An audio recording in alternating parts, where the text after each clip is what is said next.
Good afternoon. This is Brendan Allman with the Pennsylvania Department of Community and Economic Development. I'm the COC staff support as well as an ESG grant program administrator. And I wanted to welcome you all to our HMIS new user training. Where they're going to be covering privacy, security, and then doing a brief intro within the HMIS system for Client Track 19 to kind of show you around the system. So just a couple housekeeping items. This webinar is being recorded and will be posted to the new COC website as well as Workplace when we have that uploaded. If you have any questions, I would recommend that you put them in the Q&A box. So if you hover down at the bottom of your Zoom, the little menu should pop up and you'll see a Q&A. You'll see a Q&A and a chat box. Please type your questions in the Q&A so either myself or Tony can answer them in the Q&A section or live during the webinar. If you have any just general comments, you can put those into the chat box and I'll be monitoring both of those. So without further ado, I will turn it over to Tony, our HMIS Administrator, to kick off the presentation. Thanks, Tony. Thank you, Brendan. Hello, everybody. Welcome to today's presentation. And as Brendan has said, we're going to be covering some things with privacy, security, and doing a high-level view of our HMIS system. I was just there a few minutes ago, and it looks like the logo has changed, so that'll be something new to see today. I want to say thank you to Brendan for his help in facilitating this. He's a tremendous asset to our team. And with that, we'll go ahead and get started.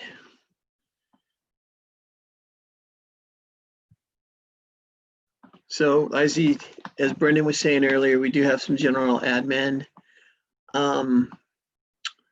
Before we start, because each continuum's coordinated entry is so different, and so as not to confuse anyone, your questions may be deferred off and answered in a fact sheet that will be sent to everyone after today's presentation, and we'll also post those on the respective COCs.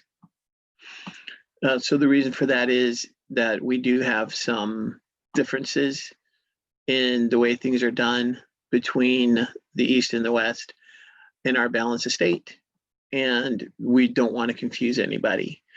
Certainly, if it's a question that applies to everyone, we'll go ahead and try to answer that for you here today.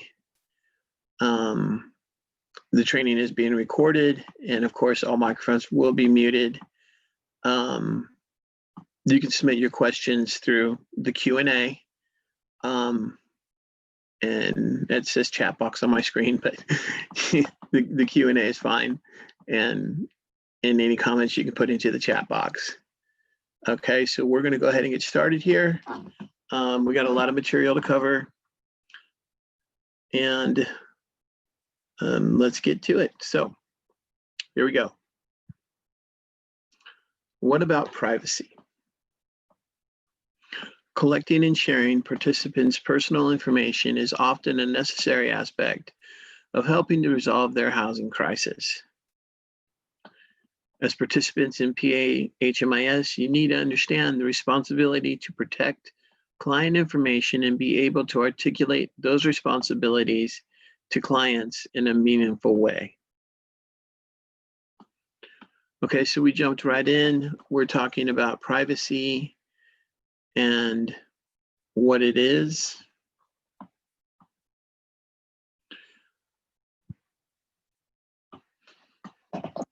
So privacy is the control over the extent, timing, and circumstances of sharing oneself physically, behaviorally, or intellectually with others. Privacy consists of ensuring specific measures are in place when dealing with personal information and includes directives on when it is collected and how that information is used and how that information is shared with others.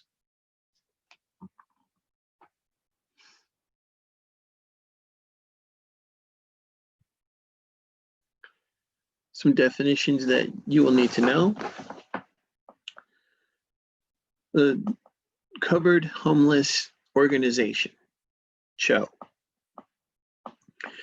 Any organization including employees, volunteers, and contractors that records, uses, or processes protected personal information. This is what we commonly refer to within PA-HMIS as an agency and includes all associated staff. Today, I will be using the term agency for the duration of this presentation.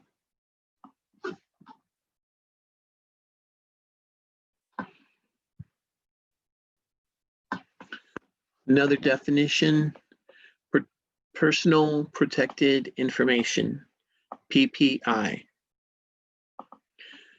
Any information about a homeless client that, 1, identifies a specific individual, 2, can be manipulated so that identification is possible, 3, can be linked with other available information to identify a specific individual. Names, date of birth, social security numbers, etc. So that's PPI, personal protected information. You'll be hearing that a lot today, PPI. So who does this apply to? Privacy standards applies to all agencies and programs that record, use, or process protected personal information, PPI, within PA-HMIS, commonly referred to as client track. So PA-HMIS, HMIS, client track, they're all synonyms for our homeless management information system. Okay, so now this includes our balance of state, the Western and the Eastern continuums, and any other COCs using our PA-HMIS, homeless service providers, and the PA-HMIS staff.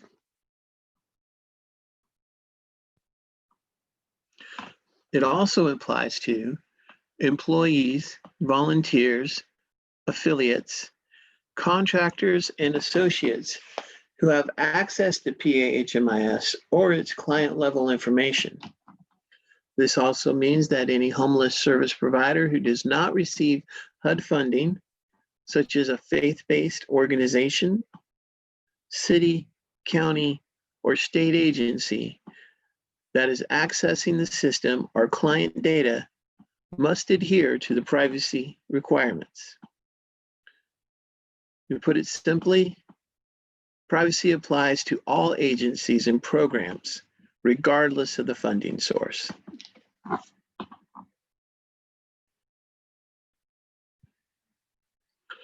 The 6 components of privacy: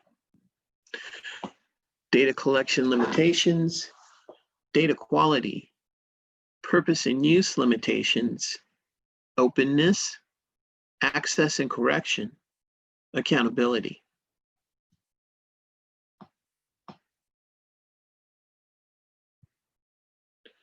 Data collection. An agency may collect PPI only when appropriate to the purpose for which the information is obtained or when required by law. PPI must be collected by fair and lawful means. An agency must post a sign at each intake desk or comparable location that explains generally the reasons for collecting this information.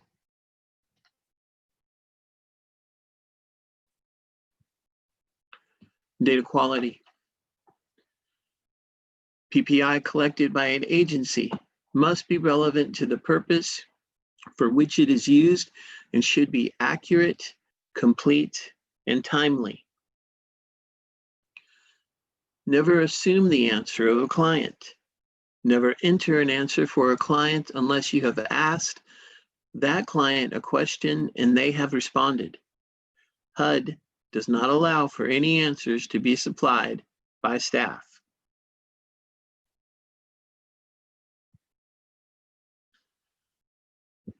Purpose and use limitations.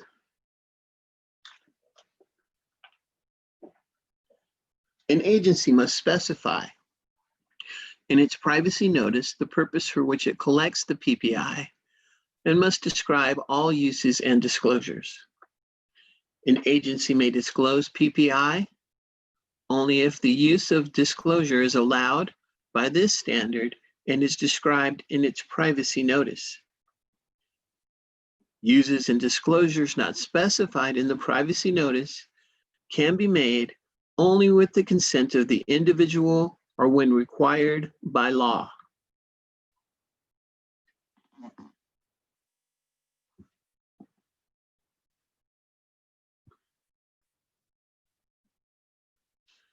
Openness.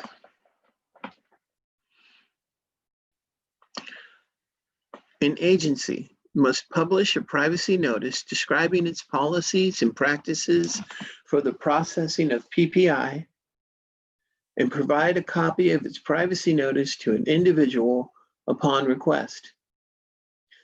An agency must state in its privacy notice that the policy may be amended at any time and that amendments may affect information obtained by the agency before the date of the change.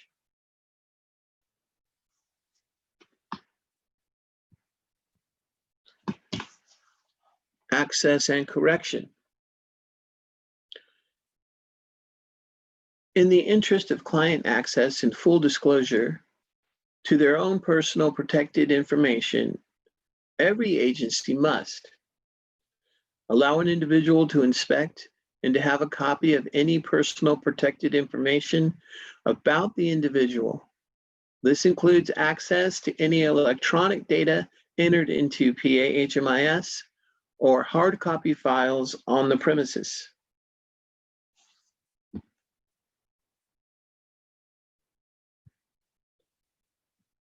An agency must offer to explain any information that the individual may not understand.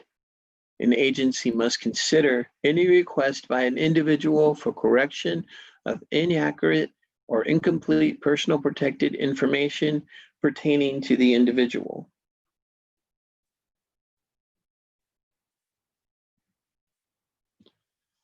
Accountability.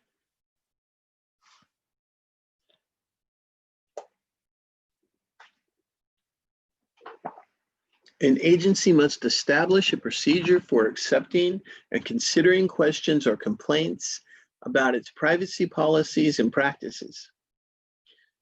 An agency must require each member of its staff, including employees, volunteers, affiliates, contractors, and associates, to sign annually a confidentiality agreement that acknowledges receipt of a copy of the policy notice and that pledges to comply with the privacy notice.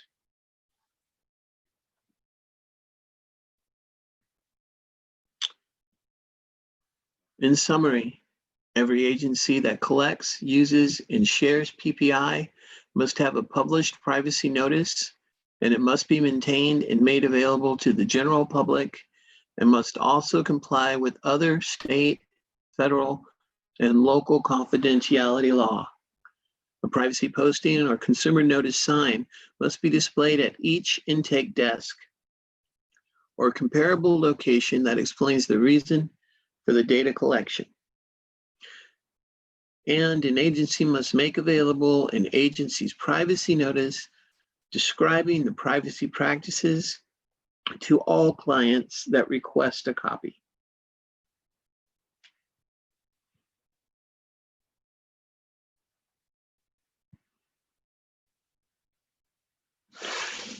Okay. So that covers privacy for us. We covered the 6 components. We're gonna making some good time today. So we are going to move into security.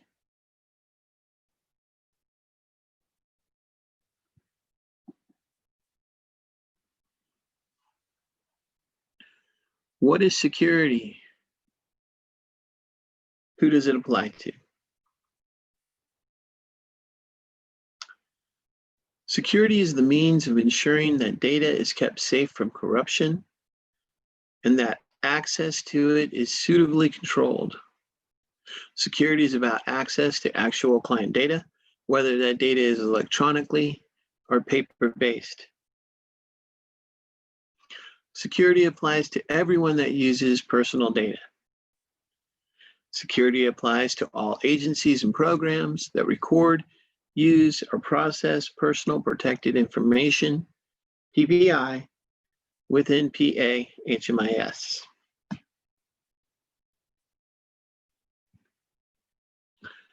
Who does security standards apply to?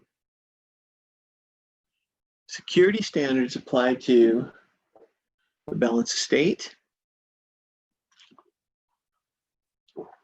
and any other COC using PA HMIS. Homeless service providers, the PA HMIS staff, any employees, volunteers, affiliates, or contractors and associates who have access to PA HMIS or its client information.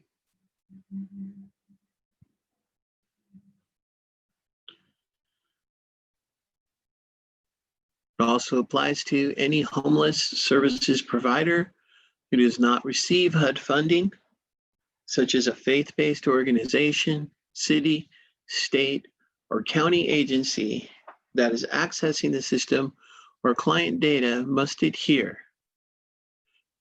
to the privacy and security requirements. Security applies to all agencies and programs entering data into PA-HMIS, regardless of the funding source.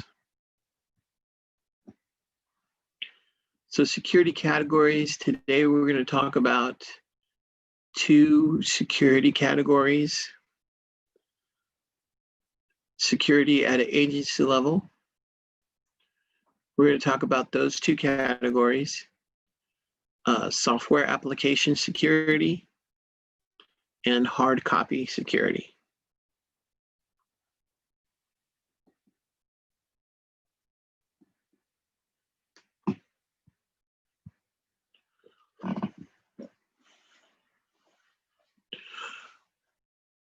Okay, so software application security. Each agency workstation, computer, or portable device should have a specific username and password that allows for access and should be non-generic in nature. For example, a username unique to the user, such as an email address, and a unique password with uppercase, lowercase, numbers, and symbols included that are at least 8 characters in length. It is strongly encouraged that the password to your workstation and the password to your HMIS login be different.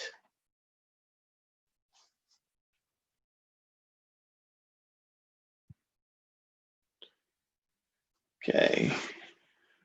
Workstations should be locked or have a timeout mechanism after a period of inactivity that places the computer into a password-enabled screensaver state, whereas the username and password must be re-entered into the computer to allow access again.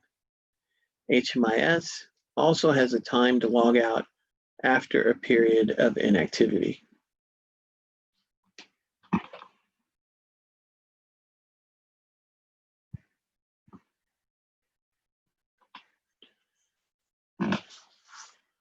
Each workstation must have an individual username and password that is used to log on and use PA-HMIS. Written information specifically pertaining to user access, such as username or password, may not be stored or displayed in any publicly accessible location.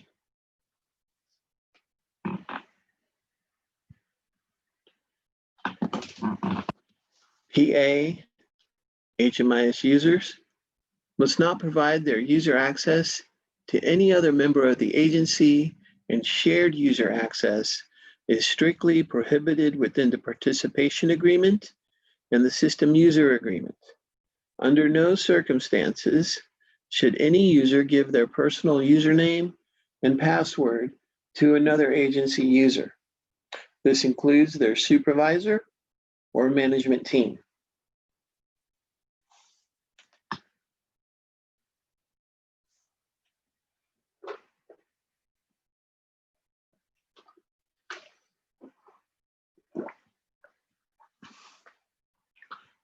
So now we're going to cover hard copy security.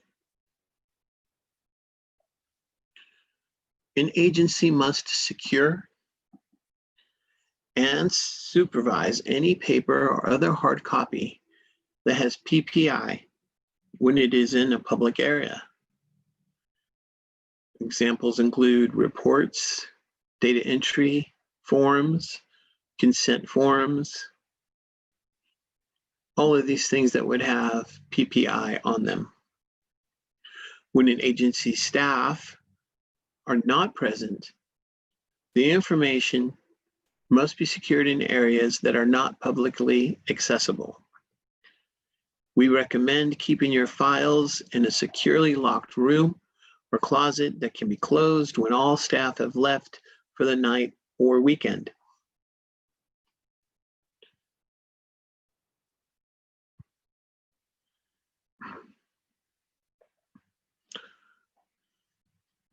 Additional security: escort all visitors and clients to ensure that they do not access staff areas, record storage, or other areas that may contain PPI. Any persons not recognized by staff should be asked to identify themselves. Implement security measures to prevent unauthorized use of photocopiers, printers, fax machines by visitors. And create an atmosphere where staff and clients feel comfortable and obligated to report security breaches and misuse of PA HMIS.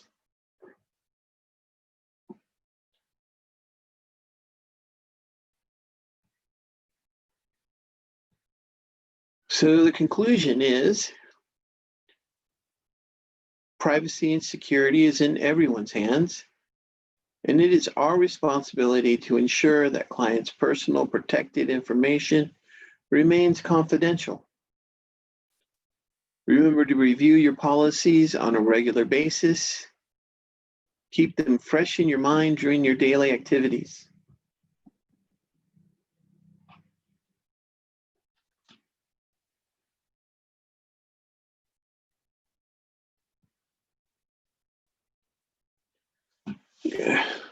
Working from home. There are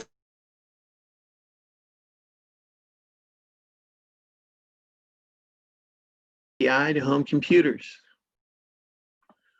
Always be aware of what is on your screen. When using voice communications, speak in low tones. Keep separate container for papers that you will need to shred.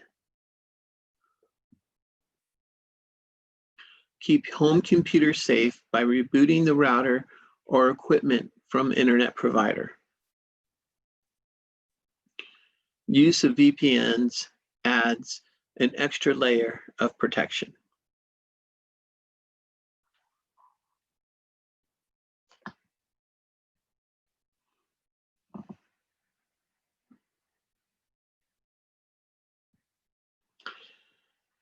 Okay, pandemic data sharing limitations.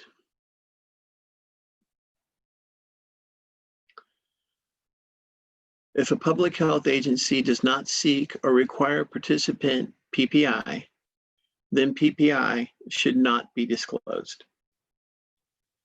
If it is sufficient to give adequate notice to a healthcare provider without disclosing PPI of one or more participants, then it would be appropriate not to disclose PPI. Do not send a list of all infected participants to a provider if only one person is being referred.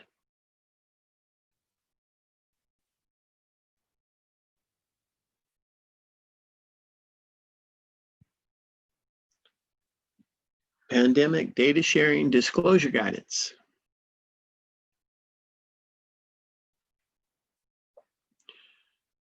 HMIS security and privacy standards have primary provisions to support data disclosure. Disclosures required by law. Disclosures to avert a serious threat to health or safety if the agency in good faith believes the use or disclosure is necessary to prevent or lessen a serious and imminent threat to the health or safety of an individual or the public. And the use or disclosure is made to a person reasonably able to prevent or lessen the threat.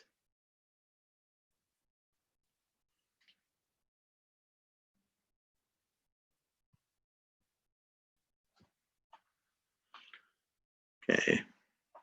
Updates to your privacy notice. If you find your privacy notice isn't up to date, you may update it at any time. Any changes made to privacy notices can be retroactive. Privacy notices can be more restrictive, but not less restrictive than HUD privacy standards. The ability to change a privacy notice is not unlimited. The notice must still meet all the requirements of the HMIS privacy and security standards.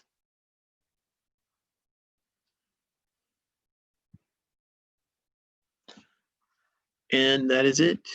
We have covered the privacy and security portions. I'm going to go ahead and switch gears now. And we're going to log into the training environment and have a look at our HMIS. So give me 2 seconds and we will do that.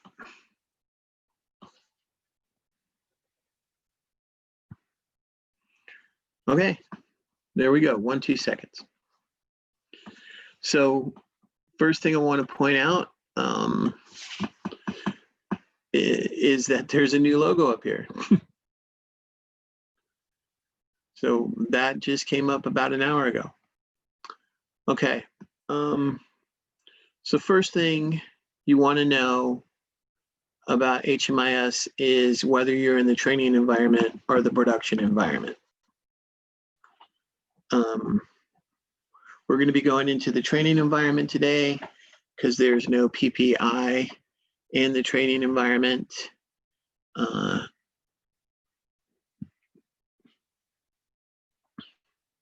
How do we identify the two? The easiest way to identify the difference between a training environment and a production environment is down here. There's a mouse wearing a graduation cap.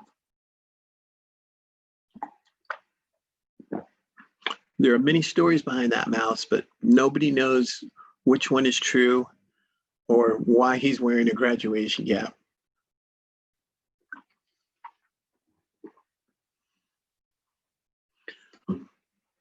But when you do see our friend, the mouse, with his hat on, that's a surefire way of knowing that you're about to log into the training environment.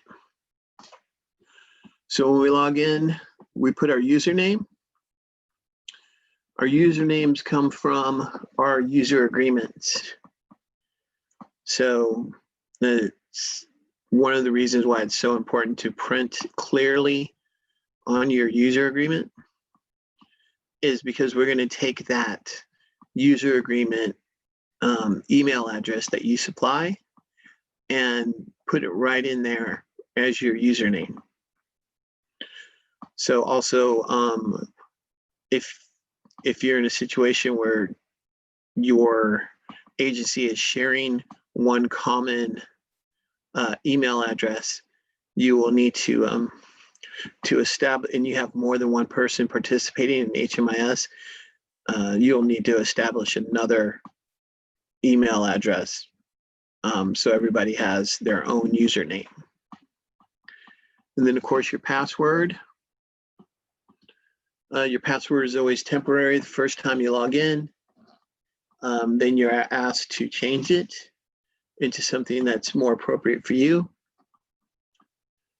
You always have the option here, if you forgot your password, you click on this.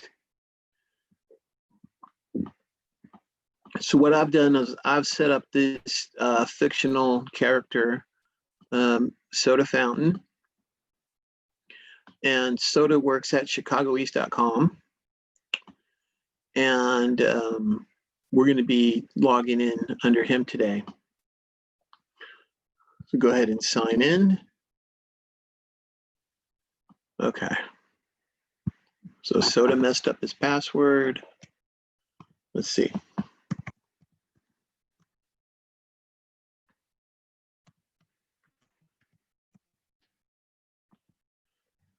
Okay.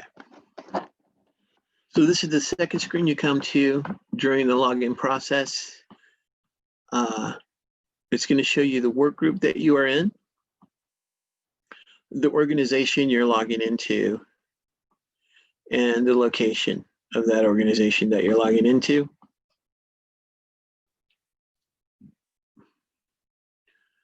If some of you may have more than one work group, some of you may have more than one organization. Many of you will have more than one location. They will all have drop-down menus here.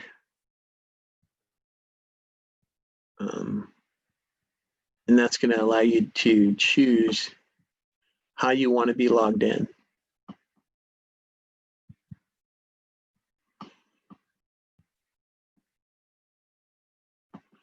So we're going to say use these settings.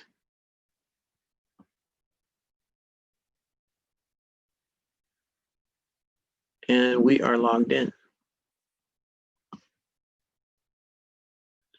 So this is the home screen.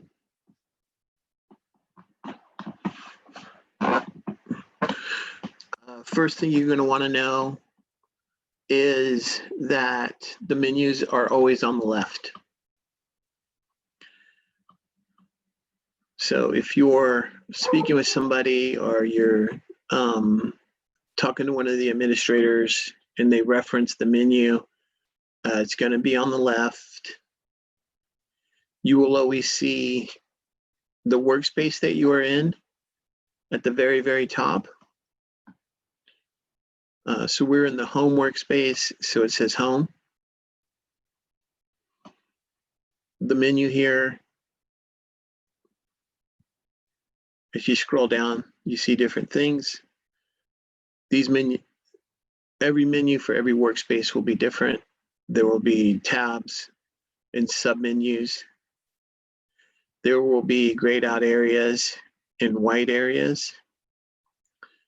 So this is example of a tab, my client track. It's opened up. You can see the menu inside. A white area designates that you have access to that. A gray area means that you don't.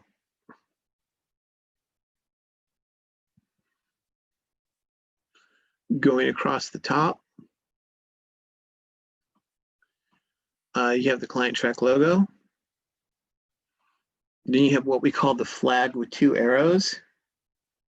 The flag with two arrows is what opens up the carousel, which allows you to switch between the different workspaces. So by clicking on the flag, the carousel opens, and then you see the different workspaces. You can navigate to the right, and you can navigate to the left. Each workspace has a box. It'll have the title at the top. And it'll usually carry some information about the last thing you were doing in that workspace. Also, they come with side menus, quick access menus. So for reports, you can jump to files on server. We'll be talking about that later. Or Data Explorer, housing. You can jump to view facility or add a new facility. Provider, you can go to the dashboard or find a provider. Clients, different intakes, finding a client, going to a dashboard. They're quick access. So for home, we have, again, files on server, recent clients, some quick services, and the dashboard. I'm going to go back into home. So what I'll do is I'll click on this. It'll take me back into the workspace. And again, going across the top,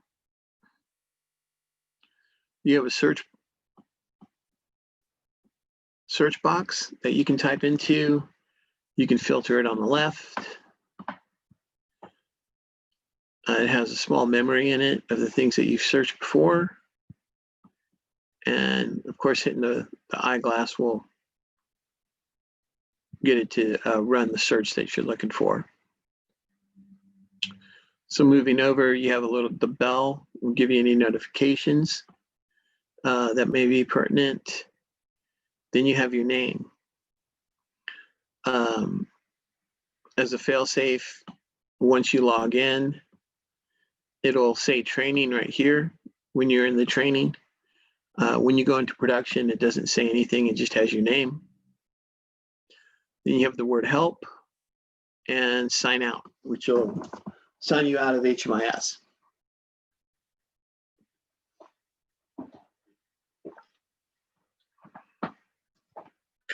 And then in the middle area, you have your dashboard.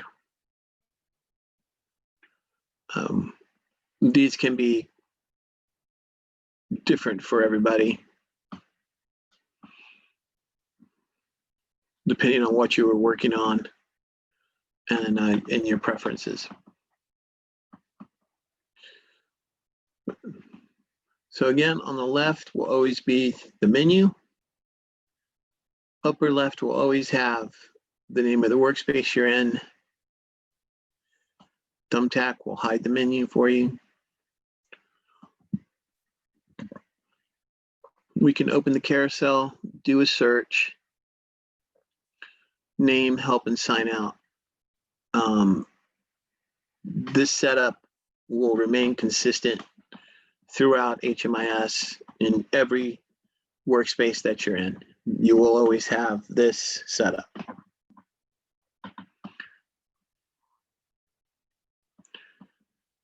So quickly over here, if you click on your name,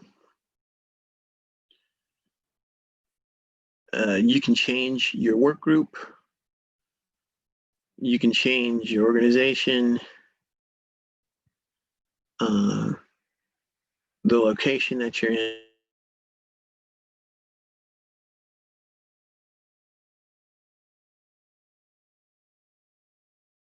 Dark, and you go dark.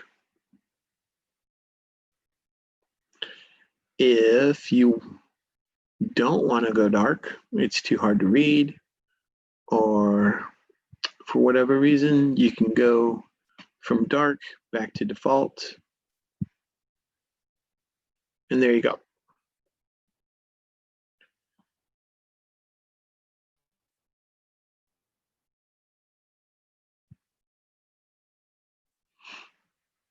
Help. So if you click on help, then you start, you're able to submit a ticket. So this is how you can request help. The help opens up a dialog box On the left side, you're going to have documentation, videos, administration guides, and keyboard shortcuts. On the right side is going to be how you can submit a ticket. So you can report an issue, ask a question, or make a suggestion. Most of the time, you're going to be reporting an issue because there's a problem on the current page that you're working on. However, this is the best way to get your questions answered,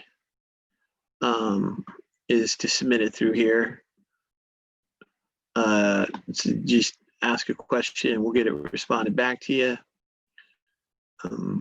Or you can make a suggestion if you have an idea, you want to put it forward. We'd love to hear them. Often they get incorporated into reports. Okay, so report an issue.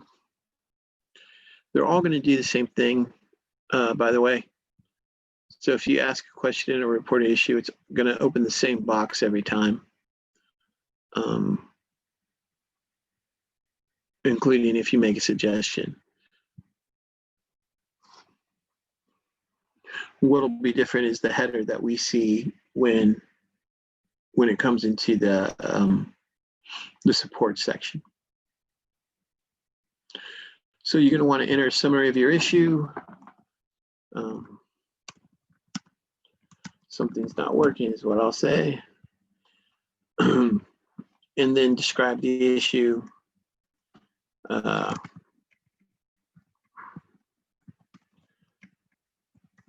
Something is not working on the home page.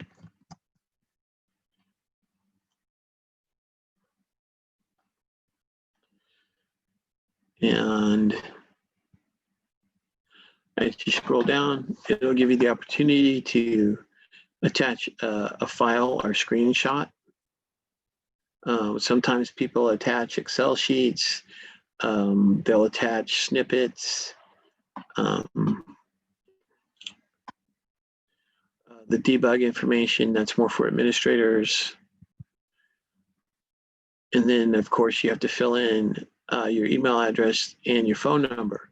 Phone numbers, very, very important.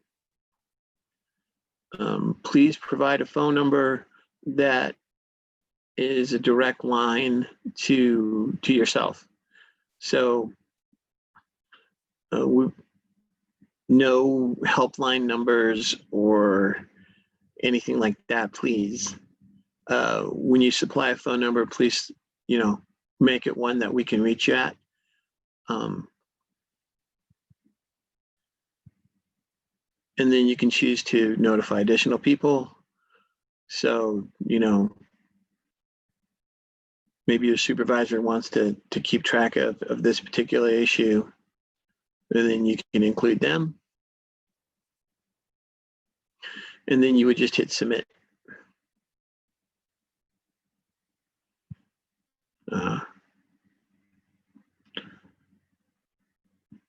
Okay, so now that you've submitted a ticket, where does it go? It goes over to our support section where the administrators can see it. It'll be assigned out to our team. We currently have a number of people working on tickets. A couple of them are specialized, a couple of them are general, which means they work on everything. When you submit a ticket, it goes over to that support section. We look at it. We may have a question. We will leave you a note in the ticket. To see your tickets from the home page on the home screen, My Client Track, come in and click on My Submitted Issues. And it's going to show you any issues that you submitted. It'll also let you select which ones you want to look at, whether they're waiting for a response, new, fixed. Okay, so I would go into here at least once a week and check on my submitted issues, look at my tickets, see what's happening with them. It'll give you the opportunity to leave a note inside of the ticket.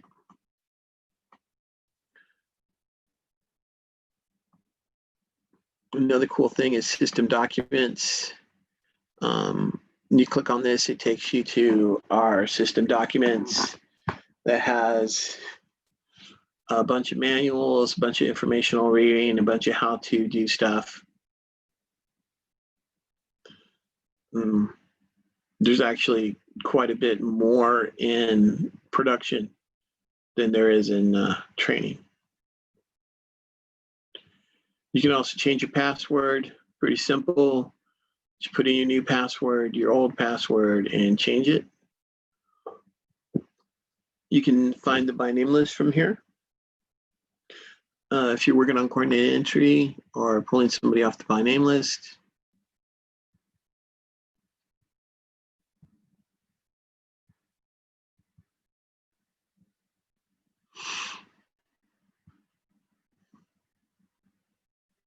Okay, so that's pretty much it for the home screen.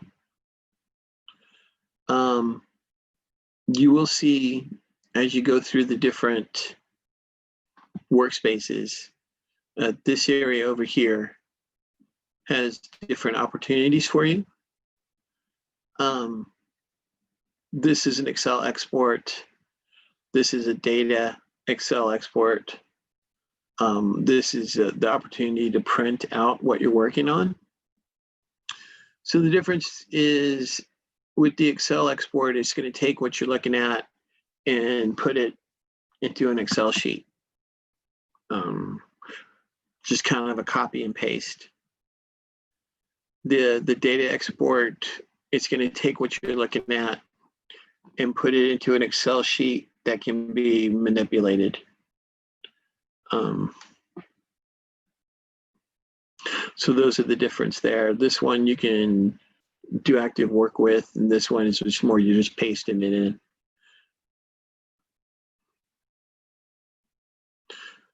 So we'll switch gears now. Come over here to clients. Usually the last person you were working on or the person you're currently working on, their dashboard will load up.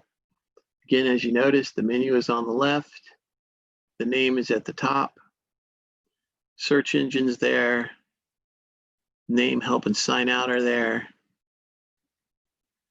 And then in the client's workspace, then you have the client. This right here with the two family or the two people. You click on that and it'll open up the household. You can quick add a family member. You can look at family history. You can look at the family case notes. You could select an individual person. Say you wanted to look at Minnie Mouse. Now Minnie Mouse's dashboard is loaded.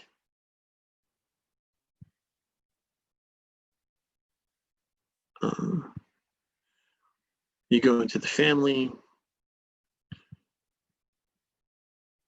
Shows you who's there.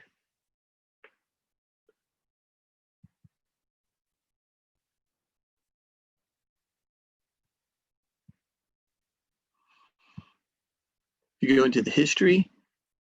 You will see your client, blue action button, family members, edit a family member, set as current, case notes, family aliases, family reports. If you wanted to, I think it's edit, you can edit their address, or you can come back and pull up the family members, edit that way. Okay, so that's all up here, housed within the this little icon. Then you'll have the name, client ID number. So client ID numbers are really important. because PPI is to be kept so securely, recommend that you just use client ID numbers when conversing about different clients in email, rather than using their name or anything like that. That should not be put into an email. You can just say client ID, da da da da da, needs an annual assessment update.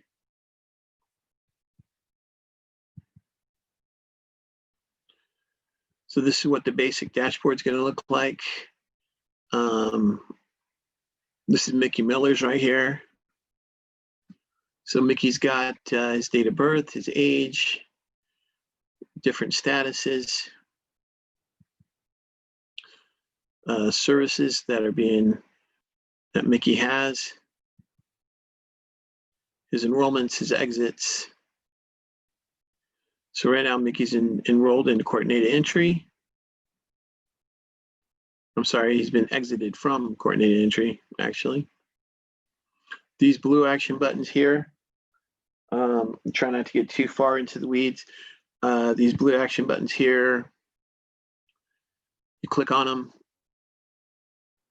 and they're always going to pop up a helpful menu. This one's partially hidden. And allow you to do different things, including re-enter the enrollment, review the entry assessments, review the exit assessments, et cetera, et cetera. You can even update an annual assessment. Okay, so the blue action button takeaway, very important. If you want to do something, you always want to check with that blue action button. Again, on the side, you can start an intake. It's going to give you the choice, add a client, use the current client, or select another client. So if you want to use the current one, you just hit that. It's going to load up Mickey Miller. If you want to add a new client, it's going to ask you to search and be sure that the client is indeed new. Or if you want to select another client, then it's going to ask you to search for that client. Over here in this area, it's always going to take you through your workflow. It's really cool. It's these balls get filled in, circles get filled in as you go through the workflow, and you can just basically continue on until it says until it tells you you're done. It says finish. And you should always do that. You should always continue through the workflow until you get to that finish line where it actually tells you that your workflow is completed.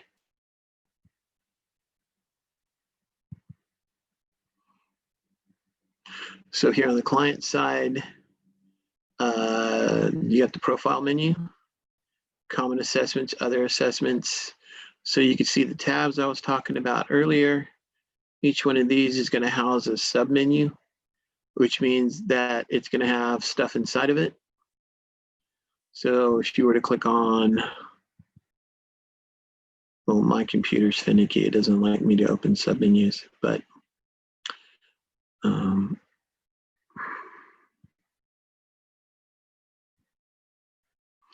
okay, enrollment and services. So referrals. You can add a new referral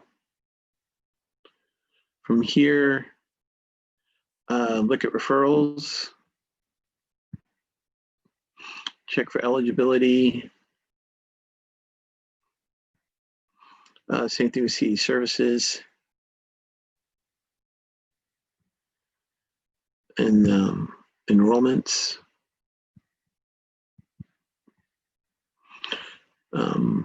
Now, not everything is going to be for everyone.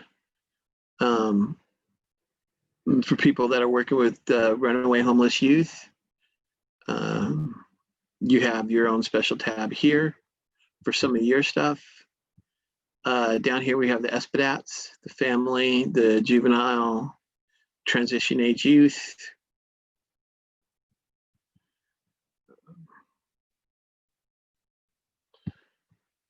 So if you go in to fill in a SPDAT, you can say add new. and it'll walk you through the process.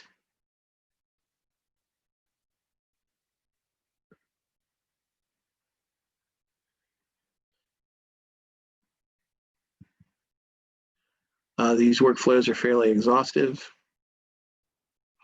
At the end, you'll get a score.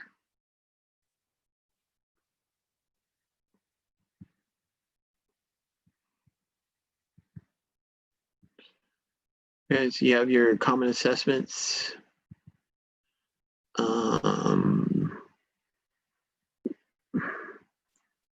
They're all here. This is the master assessment. You got entry, exit. Can view related. Can even delete them. Don't recommend any deletions. It's the universal data.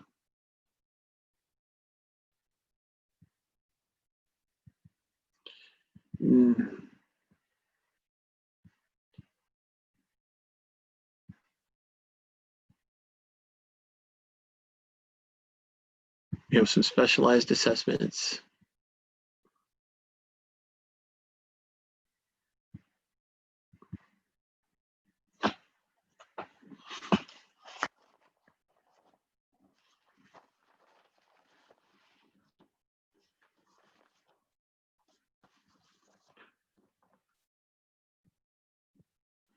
Okay.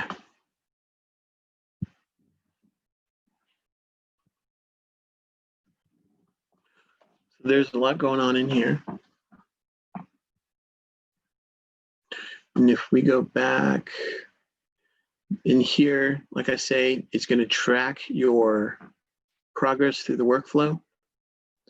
It'll let you pause it, or you can cancel that workflow. If you choose to cancel the workflow, it's going to cancel everything that was not saved.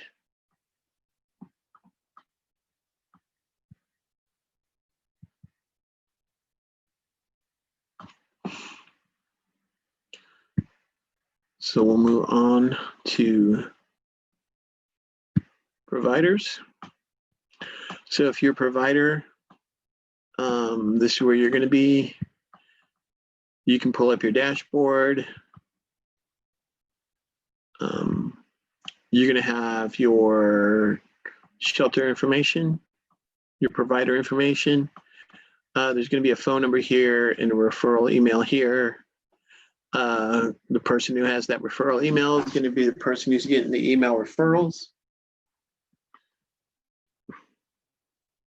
Usually that's just one person who gets those. So you're going to have your services over here.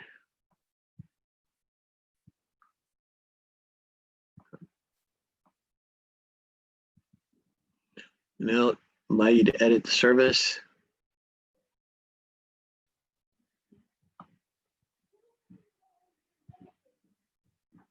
Or delete the service.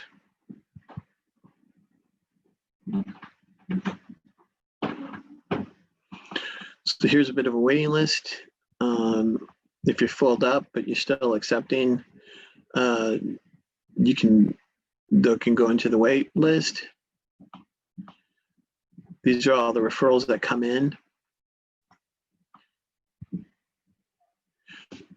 So when you look at a referral, as a provider, you can choose to accept or reject that referral.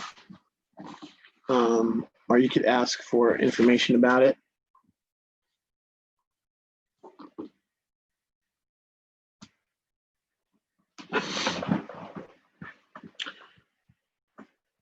So if we say we want to accept,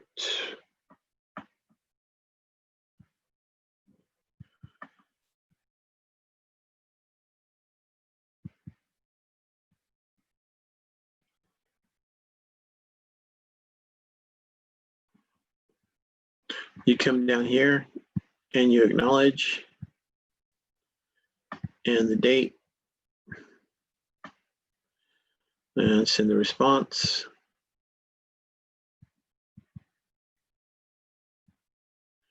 And you can hit finish. So when you hit finish, it's going to ask you if you want to start an enrollment or if you want to send another referral. Maybe they came asking for 2 services. You're able to provide one, but you can't provide the other. So you're going to send a new referral because you know that the provider down the street has the ability to provide the second service. So you're going to pass that referral on. You can choose to start the enrollment. You choose to start the enrollment, then it's going to take you back to the client's workspace.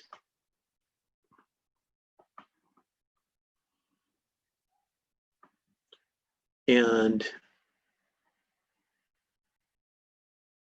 it'll take you through the workflow.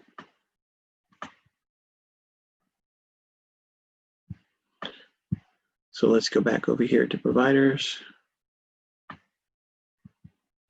Okay. A lot of information here, the recipient, the source, some outcome information, was accepted. You can add notes. Go ahead and cancel out of that.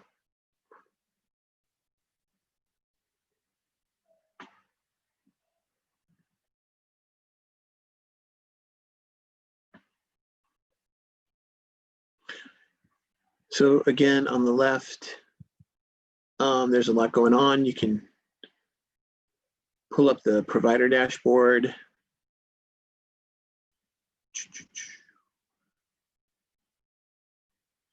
You can find a provider.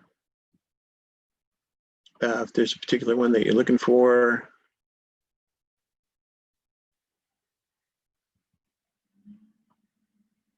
You got contacts, contact logs, referrals to selected providers, services, wait list. You can pull up your wait list.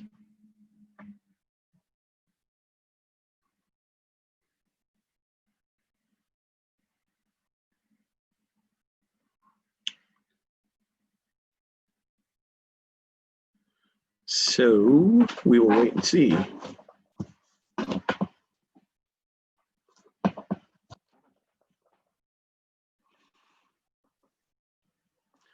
Okay, we're going to be moving along here. Busy time of day.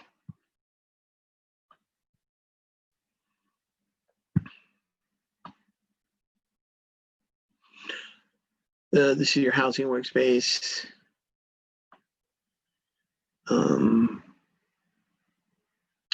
Let you do different things. I'm currently working on this right now.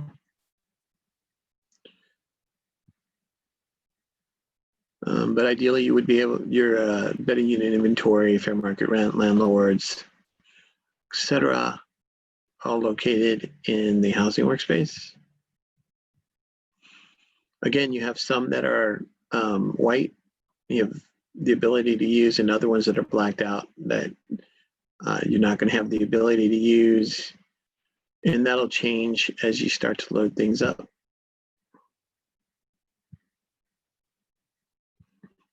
Yeah. I have to put a help ticket in on that.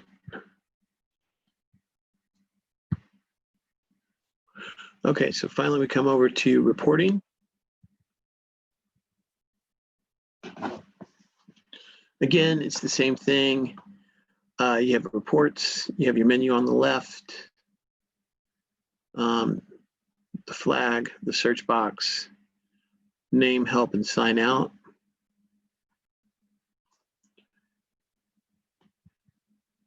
So we have a bunch of different reports under HMIS exports. You're going to find the APR and the CAPR. For those working with veterans, you'll find the SSVF.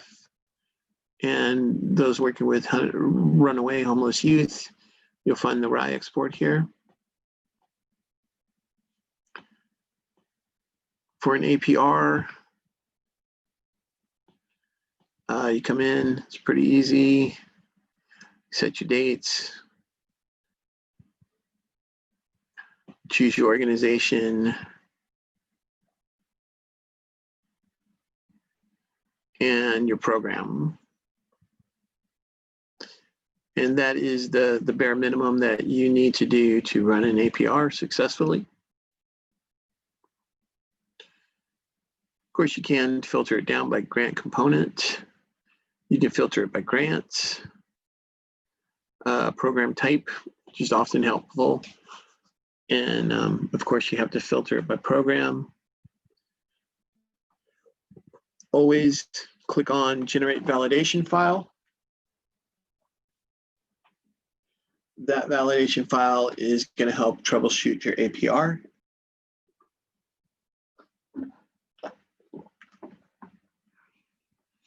So you always want to click on it. We'll just do a little sample one here.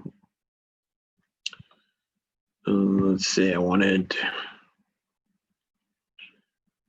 okay. No. Can't do one in the future. Let's see, 2019.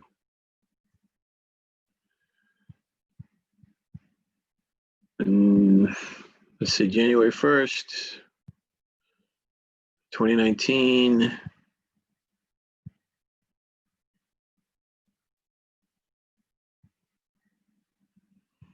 And December 31st. Okay, so 1 calendar year. My fake organization. Another thing, when you see these red stars, that means it's mandatory.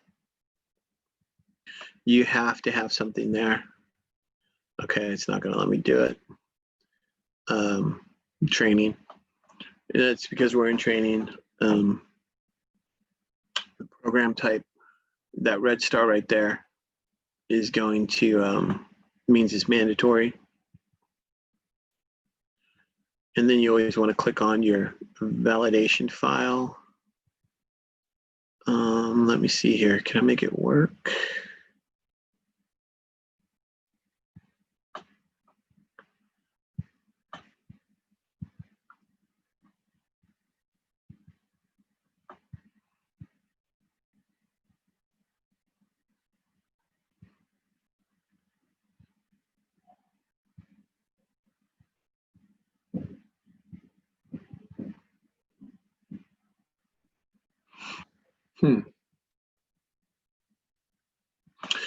Well, we may have to put in a ticket for that because that should be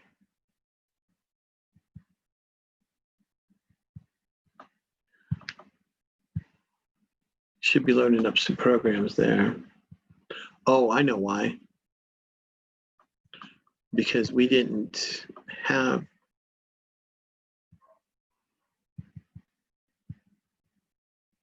this was not around in 2019. That may be why. Let's try doing a month.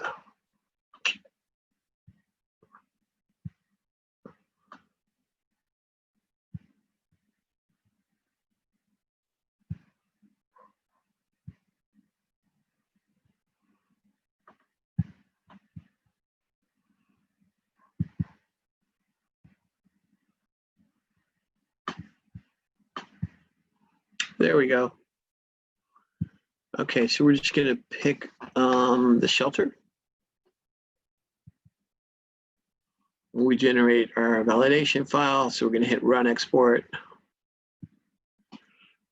And this is what I wanted to get to. So every time you go to run a report, such as an APR, it's going to automatically want to encrypt it. It's going to automatically check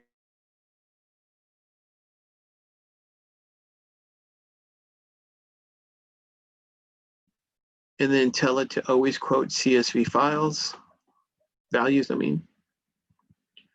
You scroll down here and accept the responsibility, click done, and then that'll queue up your report.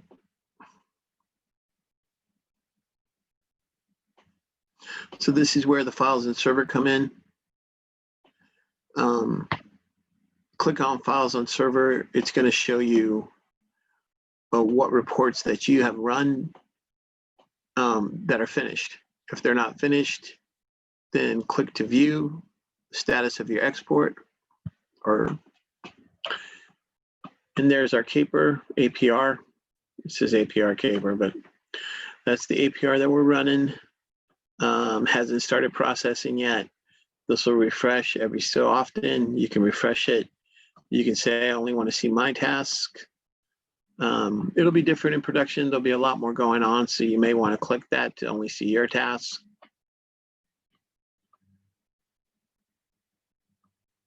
Okay, and then when this is done running, it'll say completed. Always take note of the task ID. That's a good way to track your reports. And again, it'll show up on the files on the server when it's done.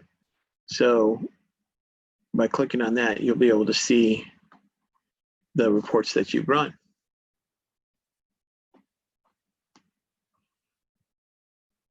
Okay, then we got HMIS reports down here, some specialized reports. There's the path, the SPMs. You do a HUD data quality report. That's another one that folks use for program level reporting.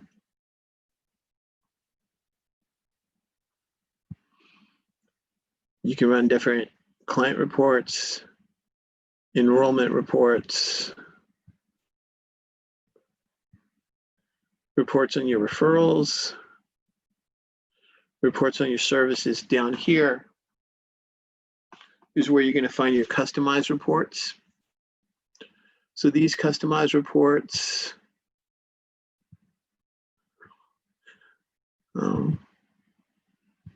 it just doesn't like me to open submenus. Okay, that's my computer.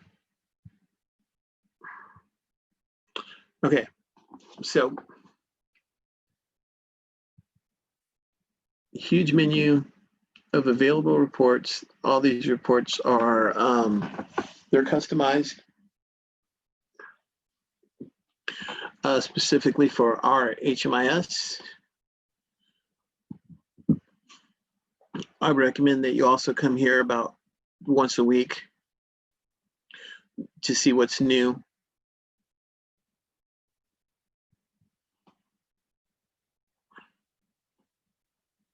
I think there's about 30 of them in here right now.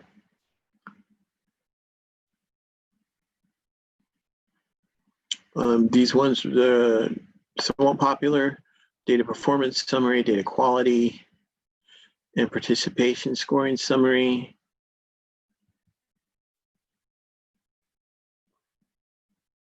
You got a HAP program report.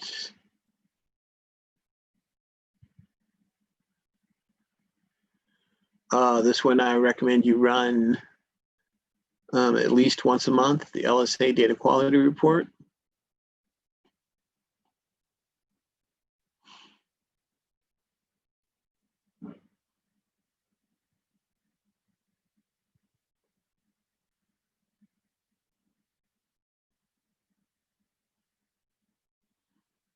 Okay, so just a ton of reports in there, and I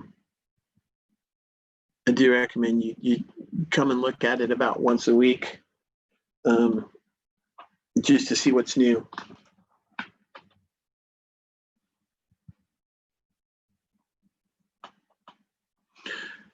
And then the last thing we have is Data Explorer.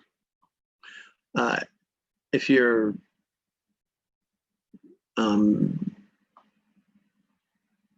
into it, you can use Data Explorer, do a question, runnable by, editable by, and just say like my question.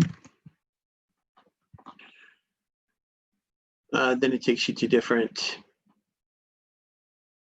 opportunities here. You can say, I want to know about enrollments. Okay. What kind of enrollments? Well, destination at exit and enrollment date year. Then you can say, show me.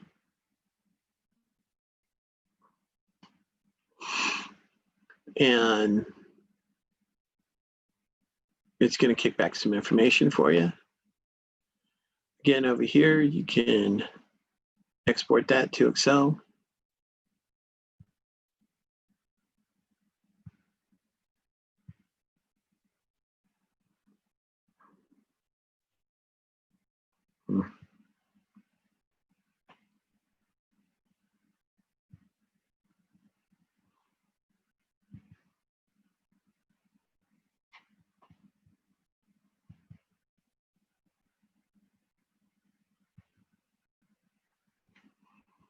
Okay, so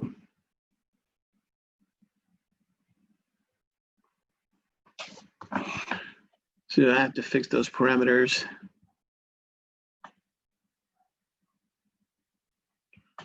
So if you're really into data and you want to play around with it, it's a great way to pull things out of HMIS. I just figured I'd show that to you.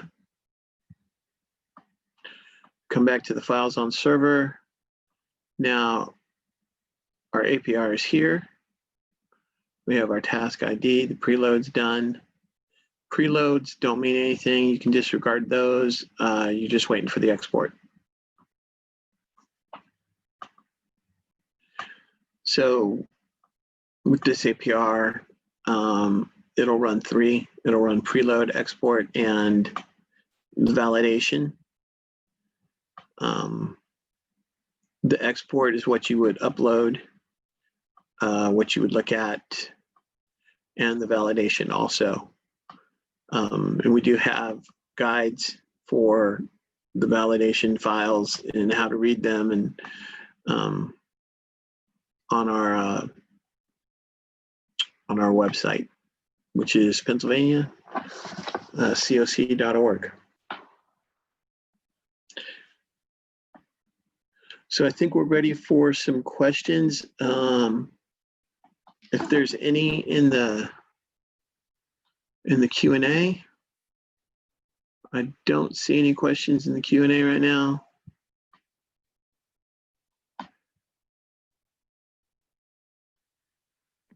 Yeah, Tony, I don't believe there's any questions in the Q&A or the chat box.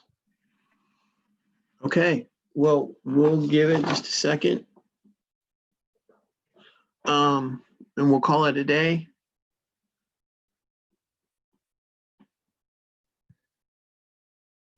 Again, I appreciate everybody for coming today.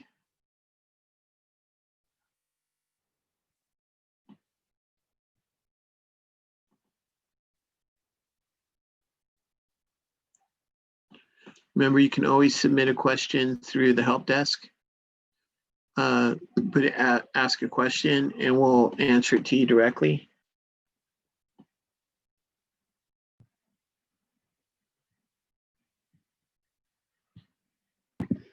All right, I don't think there's anything else coming through, so I think we're okay to wrap up here. Again, thank you everyone for attending today's session. Like Tony said, if you do have any follow-up comments or questions, feel free to submit a ticket through the desk, through that help button that Tony just displayed. You can also contact me if you have anything going on. So I will wrap this up here, and you'll see the recording posted to Workplace either today or tomorrow. Thanks, everyone. Have a good one. Thanks, Tony. Thank you. Thank you, everybody. Bye-bye.